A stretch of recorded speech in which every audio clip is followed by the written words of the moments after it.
Hello, everybody. My name is Kyle Cortley. I'm the Associate Director of Recruitment and Enrollment here at the School of Nursing at the University at Buffalo. And I'm going to be sharing some application tips today, specifically regarding resumes and CVs that you will be uploading as part of your application. So I want to start by differentiating between a resume versus a CV and which one is going to be most appropriate depending on the program that you are applying to here at the School of Nursing. And while I'm mainly focusing on graduate programs here, as part of this, I am also going to mention some of our undergraduate programs as well. So start off with a resume. This is going to be the most appropriate for probably the vast majority of applicants. A resume is going to be a 1 to 2 page document that's going to outline your education, your skills, accomplishments, experience.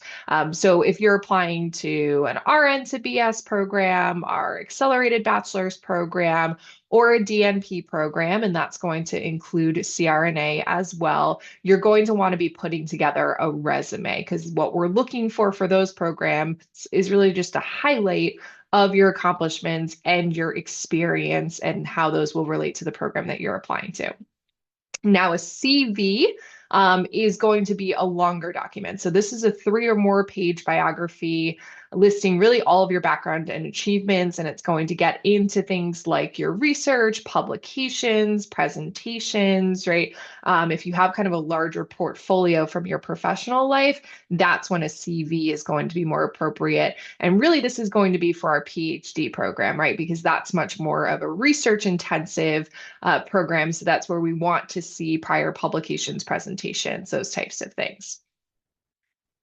So what I'm going to do is show you examples of a strong resume versus a strong CV. And all of these I am pulling from UB's Career Center. So if you have a chance to get on their website and take a look, they have all of these templates available. They have lots of examples for nursing programs, for other types of programs as well. So shout out to them. And I have a link, I think, on here as well a little bit later on for you to be able to go ahead and check that out.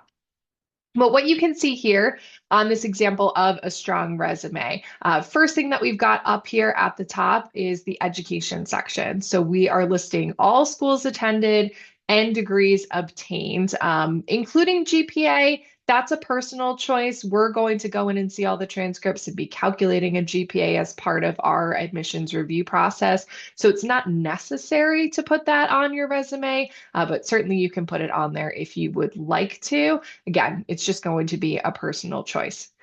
Next, what we have on here are some highlighted clinical experiences, right? So this person is making sure to kind of pull out the clinical experiences that are going to be most relevant to the program that they are applying to. So if you were applying to the CRNA program, this would be where you would put your ICU experience, for example, and any other critical care experience.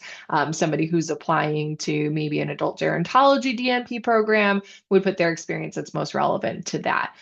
Make sure in this section, if you are putting this section or just in general when you're listing out your clinical experience, that you're including details such as your role, the dates that you were in that role, and unit and floor information. And this is, again, especially relevant for our CRNA program. We really need to know the unit name, the floor number, what level trauma center it was, if that is relevant as well. So as much detail as you can provide, put that on this clinical experience section. Now, one thing to note on here is you'll see that this resume doesn't include an objective or a summary statement.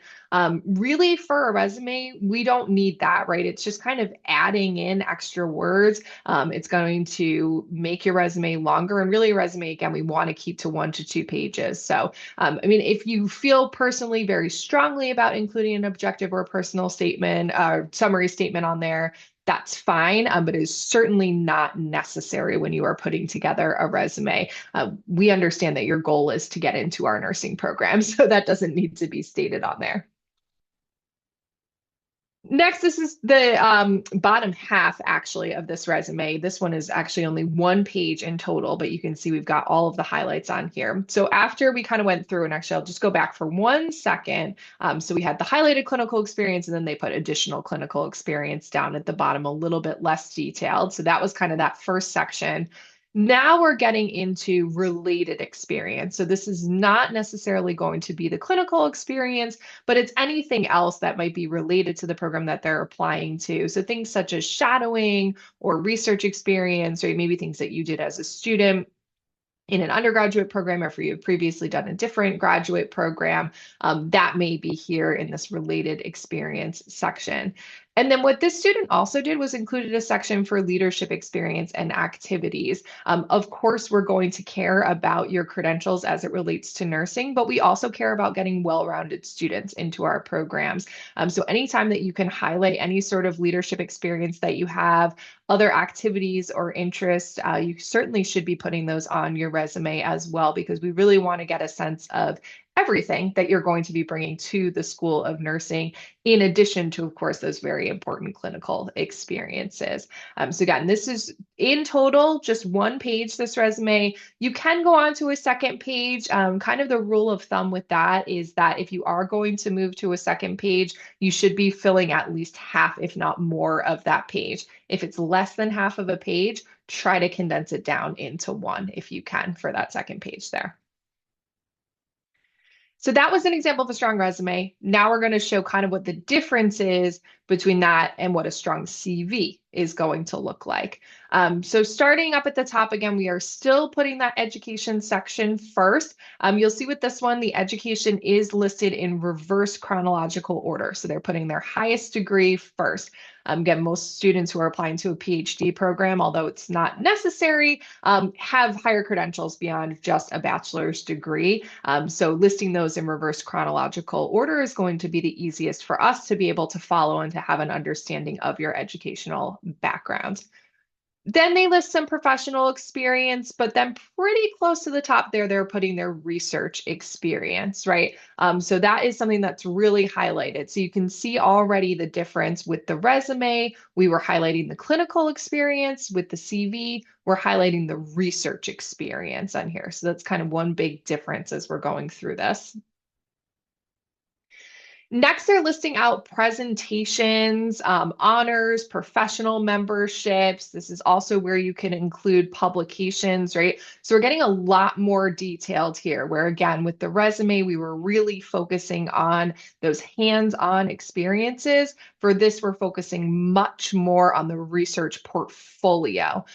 So these are all separated out, different sections here, and they don't have to be completely separate sections, but it is easy to follow if you kind of separate all of them. Now, this CV is 2 pages in total because it does contain some more detailed information. But again, you can see this is kind of a template, so you would be filling in more information on here. The CV could certainly go to 3 or 4 pages, and that would be perfectly acceptable for our admissions process. They did also put on here some community service. So again, just kind of emphasizing that idea that we are looking at the whole person as we are reviewing applications. And so if you do have other things that you are involved in that kind of support maybe your clinical work or your research work, we would absolutely encourage you to include those on your resume or your CV as you are submitting them to us. So I mentioned that all of this is coming from the Career Design Center. So if you do want to learn more, definitely go on your website, on their website. It's a fantastic resource for crafting your resume or your CV. And then just a note here with the resume or the CV, this is considered a supporting document as part of the application. And I mentioned in some of the previous presentations that supporting documents are going to be uploaded after the application has been submitted. So what's going to happen with the resume is that you are going to fill out the UB graduate application, you are going to submit that, and then typically within about 24 hours, you're going to get an email with instructions to set up a UB applicant status portal. And then when you get logged into that portal, that is where you are going to upload all of the supporting materials. So don't be concerned if you're not seeing a section on the application to put the resume or the CV. That is the way that it is designed. It is something that is going to be uploaded after the fact to that applicant status portal. So those are the quick highlights for the presentation today. If you do have any more detailed questions, please feel free to reach out to our office or to me directly, and I would be happy to help.